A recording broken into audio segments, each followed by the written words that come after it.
Hello guys, இன்னைக்கு I made a friends with the second prettiest girl in my class episode 6 தான் பார்க்க போகிறோம். இதுக்கு முன்னாடி போட்ட எபிசோட்லாம் நீங்கள் பார்க்கலையா? மறக்காம அதை செக் பண்ணிட்டு வாங்க, ஏன்னா அப்போ தான் இந்த எபிசோடு உங்களுக்கு புரியும். வீடியோ பார்க்குறீங்கன்னா மறக்காம லைக் ஒண்டி போட்டுருங்க. சரி வாங்க, நம்ம டைம் மிஸ் பண்ணாம எப்பிக்குள்ள போகலாம். எப்பிக்கோட ஆரம்பத்தில் மஹியாராவோட அம்மாவும் அவங்க கேட்குறாங்க, ஏங்க எதுக்காக நீங்கள் இப்படி இருக்கீங்க, எது கேட்டாலும் ஒன்றுமே சொல்றது இல்லை இப்படின்னு அவங்க ரொம்ப கஷ்டப்படுவாங்க. நம்ம ஹீரோ கேட்குறான், என்னம்மா ஆச்சு, எதனால நீங்கள் ரொம்ப சோகமாக இருக்கீங்க, சொல்லுங்க என்ன விஷயம். தொடலான்னு போனா தொட முடியல, ஏதோ ஒரு இல்லூஷன் மாதிரி அவனுக்கு தெரியுது. அவங்க அப்பாவும் அதே மாதிரி தான் மாயமா மாஞ்சு போறாரு. அப்புறம் தான் நம்மளுக்கு தெரியுது, இல்லூஷனா பார்த்தது எல்லாமே ஒரு கனவு தான். கனவா?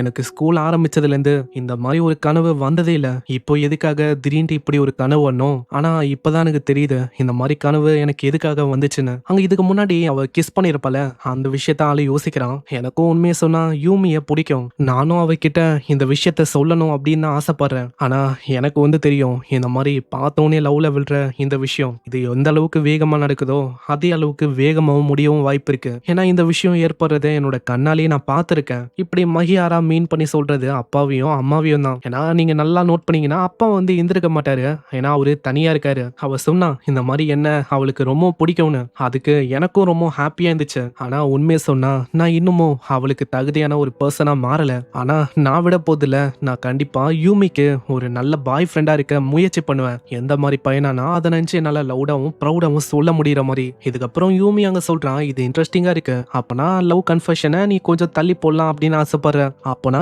என்ன, நீ ஒரு பேக்கப் சாய்ஸ் மாதிரி வச்சுக்கலாம் அப்படின்னு ஆசைப்படுற தானே? இல்ல இல்ல, அப்படியெல்லாம் இல்ல, எனக்கு புரியுது உனக்கு எப்படி ஃபீல் ஆகுதுன்னு. சரி சரி, எனக்கு தெரியும் உனக்கும் என்ன ரொம்பவும் பிடிக்கும்னு. உண்மையை சொன்னா நீ தான் ரொம்ப லக்கியா இருக்கணும், ஏன்னா உனக்கு இந்த மாதிரி ஒரு அழகான ஸ்மார்ட்டான லக்கியான பொண்ணும் கிடைச்சிருக்கா. ஏன்னா இதுவே வேற யாராச்சும் இருந்தா அவ்வளவுதான், இப்போதைக்கு உன் நிலைமை ரொம்பவும் மோசமா இருக்கும். ஆமா அதுவும் கரெக்டு தான், எனக்கு புரியுது, எனக்கு தகுதியுள்ள ஒரு பர்சனா நீ மாறணும்னு ஆசைப்படுறேன்னு. அட மாக்கி, உன்னோட லிப்ஸ் எல்லாம் ஒரு மாதிரி கிளியற மாதிரி இருக்கு, காட்டு லிப் பாம போறேன், இது ஓகேவா இருக்கும்னு நினைக்கிறேன். ஆனா இரு, இந்த லிப் பாம தானே நீயும் போடுவ? அப்பனா உனக்கு புரியுது, அதாவது நீ என்ன யோசிக்கிறனா இது ஒரு இன்டைரக்டான கிஸ் அப்படின்னு யோசிக்கிற அதானே? ஆமா அதேதான், ஆனா நீ கவலைப்படுற மாதிரி விஷயம் இல்ல, ஏன்னா இது ஒரு புது லிப் பாம், அதனால நீ இதை பயன்படுத்திக்கலாம், இந்தா வச்சுக்கோ. புரியுது, ஆனா ஒரு விஷயம், நம்மளுக்குள்ள நல்லா ப்ரோக்ரஸ் ஆச்சுன்னா அதுக்கப்புறம் நம்ம ஒரே லிப் பாம் பயன்படுத்தலாம் என்ன. இதுக்கப்புறம் ஓடி போயிடா. நம்ம கிளாஸ்ல அம்மாமியும் அப்படி ஓட்டிப்பா, இந்த சைடு நின்னாச்சியும் ஆமா எல்லாமே நல்லா போகுது போல. ஆமா ஆமா, இவ சொல்றதும் உண்மைதான், ஏன்னா போஸ்டர் உண்மையிலேயே அருமையா போச்சு, நாங்க பண்ண விஷயத்துக்காக எங்களுக்குன்னு ரிவார்ட் எல்லாம் அங்க தந்தாங்க. அங்க நின்னாச்சியும் ஆமா என்னாச்சு, உங்க ரெண்டு பேருக்குள்ள ப்ரோக்ரஸ் ஆகுது போலியே நல்லா. ஹசனாகிக்கு இது கேட்டோனே நீனா இப்படின்னு பயங்கரமா வச்சு வாங்குறா, இதனால அவளோட நிலைமையும் மோசமாகுது. ஆமா உனக்கு ஏதாச்சும் பிரச்சனையா, ஏதாச்சும் சொல்லணுமா? இல்ல அது இல்லப்பா, நான் கேட்கணும்னு ஆசைப்பட்டேன், உனக்கும் மஹியாராக்கும் இடையில ஏதாச்சும் ஆச்சா என்ன? ஏன்னா ரீசெண்டாவே நீ ஒரு மாதிரி தான்ப்பா பிஹேவ் பண்ற. அதெல்லாம் ஒன்றும் இல்ல, அப்புறம் ஏன் உன்னோட முகம் ஒரு டொமேட்டோ மாதிரி இப்படி பிளஷ் ஆகுது? அது இங்க ஹீட்டா இருக்கு, கிளைமேட் அப்படி இருக்கு, அதான் மறைக்கிறேன், ஆனா தெரியுது. இதுக்கப்புறம் நம்ம ஹீரோ கிறிஸ்மஸ் ஈவ் பத்தி கேட்பான், ஏதாச்சும் பிளான் இருக்கான்னு. எனக்கு புரியுது, நீ என்ன உன்னோட வீட்டுக்கு இன்வைட் பண்ணணும்னு பாக்குற அதானே? ஆமா அப்படிதான், உனக்கு ஏதாச்சும் பிளான் இருக்கா? ஆமாப்பா, கிறிஸ்மஸ் ஈவுக்கு எனக்கு ஒரு பிளான் இருக்கு, இதனால நம்ம ஆளுக்குமே கஷ்டமா இருக்கும். ஐயோ இல்ல. நெக்ஸ்ட் சீன்ல ஒரு பையனை அம்மாமி கிட்ட கன்ஃபஸ் பண்ணுவான், ஆனா அவ ரிஜெக்ட் பண்ணிரா. என்ன மன்னிச்சிரு, என்னால ஏத்துக்க முடியாது, ஏன்னா வேற ஒருத்தனை எனக்கு பிடிக்கும். ஆமா நாம இப்படி பாக்குது சரிதானா, அவளுக்கு தெரிஞ்சிடும். ஆடா அதை பத்திலாம் நீ கவலைப்பட வேணாம், ஆல்ரெடி அவளுக்கு தெரியும். இதுக்கப்புறம் நம்மளால கிறிஸ்மஸ் ஈவ் பத்தி யோசிக்கிறான். இந்த பசங்க எல்லாருமே சேர்ந்து கிறிஸ்மஸ் ஈவுக்காக ஒரு லோக்கலான ரெண்ட் மாதிரி அவங்க எடுத்திருக்காங்க. ஆனா அதோட சைன் அப் டைம் 2வது இயரோட ஸ்டார்டிங் வரைக்கும் தான். அந்த டைம்ல நான் யூமி கூட அம்மாமி கூட எல்லாம் பேச மாட்டேனா, இதனாலேயே அந்த சான்ஸும் என்னை விட்டு போயிடுச்சு. நான் இப்போ கஷ்டப்படுறேன், ஏன்டா அதை விட்டேன்னு. இதுக்கப்புறம் அந்த விஷயத்த நம்ம அம்மாமி கிட்டயும் நம்ம யூமி கிட்டயும் அவன் சொல்லுவான். என்ன ஆச்சு, அப்பனா நீ சைன் அப் பண்ணலையா, அப்போ நீ வரமாட்டியா என்ன? உடனே நம்ம நினாச்சியும், இருங்கப்பா அதுக்குள்ள நீங்க சோகமாக வேணாம் டைனமிக் டியோ. அவங்க 3 பேருக்குமே அங்க புரியல, என்னது டைனமிக் டியோவா? அந்த பார்ட்டிக்கு நான் ஆக்சுவலா அவங்க கூட வரப்போதில்ல, ஏன்னா நான் என் பாய் ஃப்ரெண்டு கூட போக போறேன்ப்பா. ஏன்னா இந்த ஸ்கூல் ஃபெஸ்டிவல் அப்போ ரீசெண்டா தான் எனக்குன்னு ஒரு பாய் ஃப்ரெண்டை நான் மேக் பண்ணேன். அங்க இதை கேட்கிற அவங்க 3 பேருமே ரொம்ப ஆச்சரியமாகறாங்க. என்னப்பா இது, இதை பத்தி நீ சொல்லவே இல்லை, அப்பனா இதை பத்தி உங்களுக்கு டீட்டெயிலா தெரிஞ்சுக்கணுமோ? ஆனா அவங்க 3 பேருமே இல்லப்பா அப்படின்னு சொல்லி வேணான்னு சொல்லிடுறாங்க. இதுக்கப்புறம் நம்ம மஹியாரா கிட்ட செக்கி அப்படின்னு ஒரு பையனும் மஹியாரா உனக்கு கண்டிப்பா நான் யாருன்னு தெரிஞ்சிருக்கோன்னு நினைக்கிறேன். ஆமா எனக்கு தெரியும், நீயும் என்னோட கிளாஸ்ல படிக்கிற ஒரு பையன் தான். செக்கி, திடீர்னு ஆளு என்கிட்ட வந்தான், ஏதோ பேசணும் அப்படின்னு சொன்னா. இதை பத்தி தான் எங்க அம்மா ரீசெண்டா சொன்னாங்களா, நிறைய பேரை நம்பாத, நான் காசெல்லாம் உன்கிட்ட பறிப்பாங்க, அதுவா இது? சரி நான் டைரக்டா பாயிண்ட்டுக்கே வரேன், உன்கிட்ட நான் கெஞ்சி கேட்கிறேன், அம்மாமிய கரெக்ட் பிரேக் பண்ண ஏதாச்சும் அட்வைஸ் குடுறா. எனக்கு என்ன பண்ணணும்னு தெரியல. ஏன்னா என் மைண்ட் முழுக்க பேஸ்பால் இத பத்தி தான் ஓடிக்கினே இருக்கும். எனக்கு ஃபர்ஸ்ட் இயர்ல அவளுக்கும் இந்த பொண்ணுங்க மேலலாம் அந்த அளவுக்கு இன்ட்ரெஸ்ட் இல்ல. ஆனா எப்போ நான் அம்மாமிய பார்த்தனோ அப்பயே நான் ஃபிளாட் ஆயிட்டேன். என்னோட இதயத்துல ஏதோ மின்னல் அடிச்ச மாதிரி எனக்கு ஃபீல் ஆச்சு. நான் அம்மாமிய தூரத்துல இருந்து பார்க்கும்போதே ஃபிளாட் ஆயிடுவேன் தெரியுமா.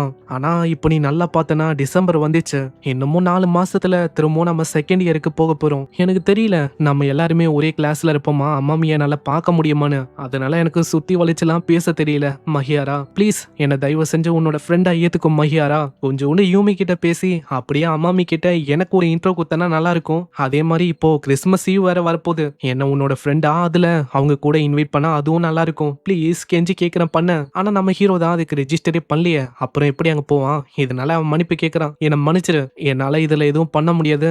என்கிட்டயும் வேற வழி இல்ல. சரி இப்போ அவ்வளவுதானா. அவ்வளவுதான் பேச எதுவும் இல்லைன்னா நான் போறேன். நான் தான் ஒரு முட்டாள் மாதிரி இங்க வந்துட்டேன். ஏன்னா நம்ம இது வரைக்கும் பேசவே இல்ல. அதுக்குள்ள இந்த மாதிரி ரெக்வஸ்ட் எல்லாம் பண்ணா என்ன ஆகும். மஹியாராவும் அங்க சொல்றான் என்னாலயும் இந்த விஷயத்துல எதுவுமே பண்ண முடியாது. மஹியாரா நீ பாக்குறதுக்கு அமைதியா இருக்க. உனக்கு நோலா சொல்ல தெரியுமா.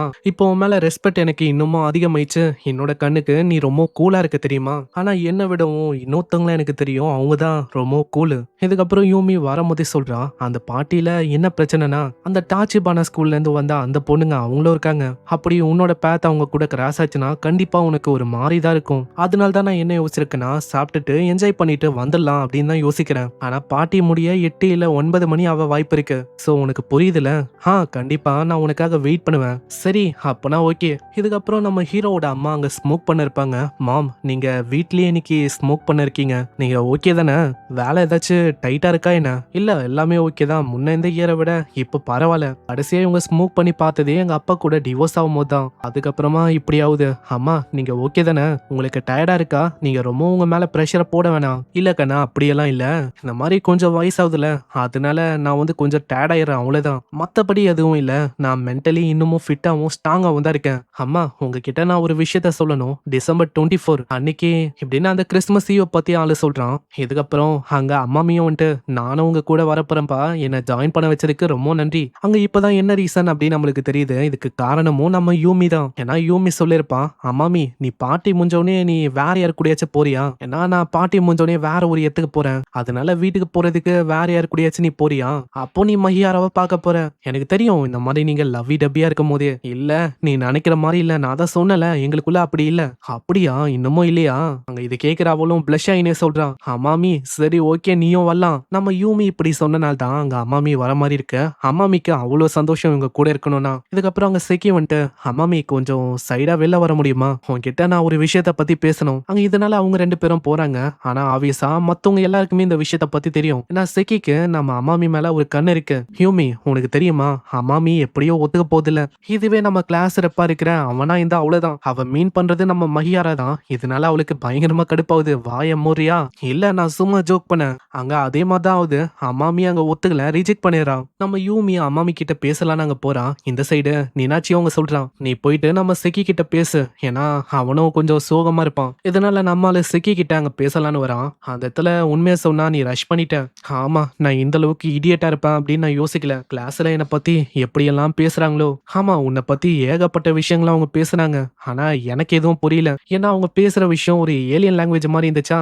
என்னோட மூளையால அதை ப்ராசஸ் பண்ணி டிரான்ஸ்லேட் பண்ண முடியலப்பா. ஹே உண்மையை சொன்னா நீ ரொம்ப ஃபன்னா இருக்க தெரியுமா. ஆனா பரவாயில்லப்பா நீயாச்சு நம்ம யூமிய டேட் பண்ணிருக்கிய. ஆனா அப்படி இல்லப்பா. டெக்னிக்கலா சொன்னா நான் ஒன்னும் யூமிய டேட் பண்ணல. இதை கேட்கிற அவன் ஆச்சரியமா வரான். என்னது உண்மையாவா. எனக்கு டேட்டிங்கோட எக்ஸ்பீரியன்ஸ் எல்லாம் அந்த அளவுக்கு இல்ல. இருந்தாலும் இப்போ நடக்கிறதெல்லாம் வச்சு நான் சொல்றேன். எந்த அளவுக்கு பாசிபிளி சீக்கிரமா முடியுமோ அந்த அளவுக்கு சீக்கிரமா நீங்க 2 பேரும் டேட் பண்ண ஆரம்பிங்க. அபிஷியலா நீ மாத்தலனா கடைசியில நீ தான் கஷ்டப்படுவ. ஏன்னா நான் எதுக்காக இப்படி சொல்றேன்னா ஏன்னா இப்போ ரீசெண்டா நிறைய பசங்களோட அட்டென்ஷனும் நம்ம யூமி மேல வருது. நான் எப்போ அந்த கிளாஸ் ஃபெஸ்டிவல் முடிஞ்சிச்சோ அப்பத்துல இருந்து நிறைய பேர் பேசுறாங்க. யூமி வழக்கத்தை விட இப்போ ரொம்பவும் அழகா இருக்கலாம். அதனாலேயே பக்கத்து கிளாஸ் பசங்களாம் என் கிட்ட கொஞ்சம் யூமிக்கோ எனக்கோ செட் பண்ணணும். அதுக்கு உன்னால ஹெல்ப் பண்ண முடியுமாப்பா இப்படிலாம் என்கிட்ட கேட்டாங்க. அதனால உன் ஆள மத்தவங்க தூக்கத்துக்குள்ள நீயே தூக்கிறது நல்ல விஷயமா இருக்கும். நீ என்னோட ப்ரோவா இருக்க. அதனால இந்த விஷயத்த நான் உனக்கு சொல்றேன். ஏன்னா நம்மளோட வேவ் லென்த்தும் இப்பெல்லாம் நல்லாவே செட் ஆகுது தெரியுமா. அப்படியா சொல்ற. ஆனா நம்ம பேட்லி இதுக்கு முன்னாடி அந்த அளவுக்கு பேசுனதே இல்ல. அந்த அளவுக்கு என்ன நம்புறியா. ஆமா இல்லையாப்பா. சரி அப்பனா செக்கி நம்ம ஃப்ரெண்ட்ஸா இருக்கலாமா. இப்படி அவங்க 2 பேரும் ஃப்ரெண்ட்ஸ் ஆக்கிறாங்க. இதுக்கப்புறம் நம்ம யூமிக்கும் அவங்க தெரிய வருது இவங்க 2 பேரும் அவங்க ஃப்ரெண்ட்ஸ் ஃப்ரெண்ட்ஸ் ஆயிட்டாங்கன்னு யூமி ஆச்சரியமாவுறா. பரவாயில்லையே, உங்க 2 பேருக்குள்ள ஒரு நட்பா? நான் யோசிக்கல செக்கிக்கும் உனக்கும் ஃப்ரெண்ட்ஷிப் வந்து உருவாகும்னு. ஏன்னா நீங்க 2 பேரும் டிஃப்ரெண்டான உலகத்துல வாழ்றீங்க. அப்படி இருக்கும்போது எப்படி இதாச்சு? உண்மையா சொன்னா சில பேர் சொல்லுவாங்கல்ல, பேசாம எதுவுமே அங்க தெரியாதுன்னு. அந்த மாதிரியே இந்த விஷயம்னு வச்சுக்கோயேன். ஒரு சைடு நம்மால யோசிக்கிறான், செக்கி வந்து சொல்லியிருப்பான், மத்தவங்க கொத்துறதுக்குள்ள நீ கொத்திடுறா, இல்லனா உன்னோட சாப்பாட மத்தவங்க கொத்திட்டு போயிடுவாங்க. இதெல்லாம் யோசிச்சுட்டு நம்மால யூமி கிட்ட அங்க கேக்குறான், இந்த மாதிரி வீக்கெண்ட்ல நம்ம வெளியில போகலாமா? சிம்பிளா என்ன டேட் பண்ணணும் அப்படின்னு ஆசைப்படுற அதானே? அது என்னன்னா நம்ம ஃப்ரைடே தான் ஒண்ணா இருக்கும். இந்த மாதிரி ஒரு வீக்கெண்டா நம்ம வேற எங்கேயாச்சும் போனா நல்லா இருக்கும் அப்படின்னு நான் யோசிச்சேன். அதான் சரி அப்பனா ஓகே தான். ஆனா ஃப்ரைடே நீ வந்து என் கூட வெளியில வர மாதிரி இருக்கும். நான் சிம்பிளா டேட்டிங்க்கு உன்கிட்ட அந்த அளவுக்கு நல்ல ட்ரெஸ்ஸே இல்ல. இருக்கிற ட்ரெஸ்ஸை வச்சு நீ ஓட்டலான்னு பாக்குறியா? ஏன் நல்லா இல்லையா என்ன? ஆமா, நம்ம புதுசு தான் வாங்கணும். இதே மாதிரி ஒரு வாரம் கடந்து போது. அவ சொன்ன அந்த ஃப்ரைடேவும் வரும். இன்னைக்கு தான் அவங்க ட்ரெஸ்ஸை வாங்க போறாங்க. இன்னைக்கு அம்மாமியும் இங்க வந்திருக்கா. போற வழியில யாரோ ஒருத்தங்க அம்மாமியை தட்டி விட வில்லலான்னு போவா. ஜஸ்ட் மிஸ் நம்மால எப்படியும் அவங்க காப்பாத்துறான் கை போச்சு. அம்மாமி உனக்கு எதுவும் இல்லல, நல்ல வேலை நீ என்னை எப்படியோ காப்பாத்திட்ட. நான் ரியலைஸே பண்ணலப்பா உன் கை இந்த அளவுக்கு ஹார்டா ரக்கடா இருக்குன்னு. அப்படியே சொல்ற? என் கையெல்லாம் ஒண்ணுமே இல்ல. ஸ்போர்ட்ஸ் விளையாடுற அந்த பசங்களோட கையெல்லாம் என்ன சொல்லுவ? நடுவுல யூமியும் வந்துட்டு, ஆமா எவ்வளவு நேரத்துக்கு இதே மாதிரி நீங்க பாத்துக்கினே இருக்க போறீங்க? வாங்க போலாம். அவளுக்கு இவங்க 2 பேரும் இப்படி இருக்கிறது ஒரு மாதிரி ஜெலஸா இருக்கும். போற வழியில நம்ம ஹீரோக்கும் அந்த விஷயம் புரியும். இதனால கையை தட்டுவான். நான் எதுக்காக இப்படி பண்ணனா, இந்த மாதிரி கூட்டமா இருக்கு, நீ தொலைக்கூடாது, அதுக்காக தான் நம்ம பூச்சிக்கலாமா? சரி. இதே மாதிரி இவங்க போறாங்க. அம்மாமியும் இதை பார்த்து சந்தோஷமாவுறா. நெக்ஸ்ட் சீன்ல அவங்க ரொம்ப டயர்ட் ஆகுறாங்க. அம்மாமியும் யூமியும் மஹியாராக்காக ஏகப்பட்ட ட்ரெஸ் அங்க பார்த்திருப்பாங்க. அதனால ஆளு வழக்கத்தை விட ரொம்ப களைச்சு போயிடறான். அங்க ஒரு மெசேஜும் வரும், நீ கொஞ்சம் வெயிட் பண்ண, அழகான ட்ரெஸ் போட்டு நான் வரேன். அங்க வெளியே வரும்போது ஏதோ ஒரு பர்சனா ஆளு இடிக்கிறான். பார்த்தா வேற யாரும் இல்ல, நம்ம ஹீரோவோட அப்பா. மஹியாரா உன்னை பார்த்தே ரொம்ப நாள் ஆச்சுப்பா. டேட் நீங்களா? இப்படி ஆச்சரியமாவதோட இங்கே இந்த எபிசோட முடியுது. வீடியோக்கு ஒரு லைக் போட்டுருங்க. இந்த எபிசோட் எப்படின்னு சொல்லிட்டு மறக்காம கமெண்ட் பண்ணி சொல்லுங்க. நான் உங்களை நெக்ஸ்ட் எபிசோட்ல சந்திக்கிறேன். தேங்க்யூ ஃபார் வாட்சிங். சைனரா.